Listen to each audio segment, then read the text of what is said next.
Well, new reports coming in this hour could mean even more embarrassment for the U.S. Secret Service. Today, a former U.S. Secret Service agent appeared in a courtroom on charges he stole digital currency. We often refer to this as Bitcoin. The charges stem from investigation into the black market called the Silk Road, which was online. That website allowed users to buy it and sell drugs and other illegal items. It also allowed them to do things like hire hitmen from around the globe. We'll have more on that coming up. One man is now dead, another injured after suspects rammed a stolen SUV into the gates at the NSA's headquarters. Guards at Fort Meade Army Base, where the NSA is located, were forced to open fire on the two men who tried to breach the facility not too long ago. A senior Defense Department official says the suspects were dressed as women. According to NBC News, drugs and at least one gun were found inside that SUV. No link to terrorism right now.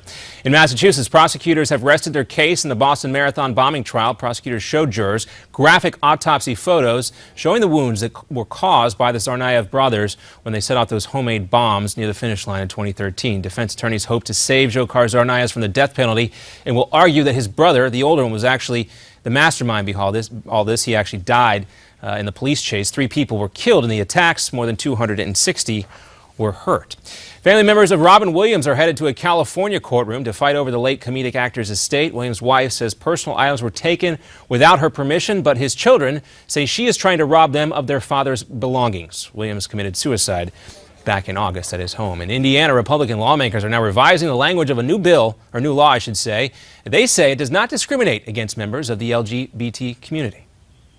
What we had hoped for with the bill was a message of inclusion of all religious beliefs. What instead has come out is a message of exclusion, and that was not the intent. Well, state officials defending the law claim that there are other states and the federal law, too, that have this law, but opponents have taken to Twitter with the hashtag Boycott Indiana. That appears to be getting some traction, at least right now. Police are investigating a spring break shooting that left 7 people injured.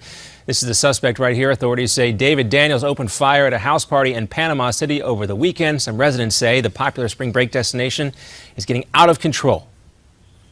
And it's time that we enact some ordinances and enforce the laws that we have to make sure that we get this place under control. Problem is, spring break is a big moneymaker for that community. Some folks not willing to let it go. The judge has set the suspect's bond at $575,000. General Motors is pulling its cars out of Russia amid the country's economic collapse. Some automotive experts say they saw a 20% decline in January alone, followed by a 38% drop in February. They expect even worse numbers this month. The American automaker plans to suspend their Russian operations by the end of the year, and some 1,200 people will lose their jobs. We'll have another update coming up for you in 30 minutes. I'm John Bachman. Now back to Midpoint.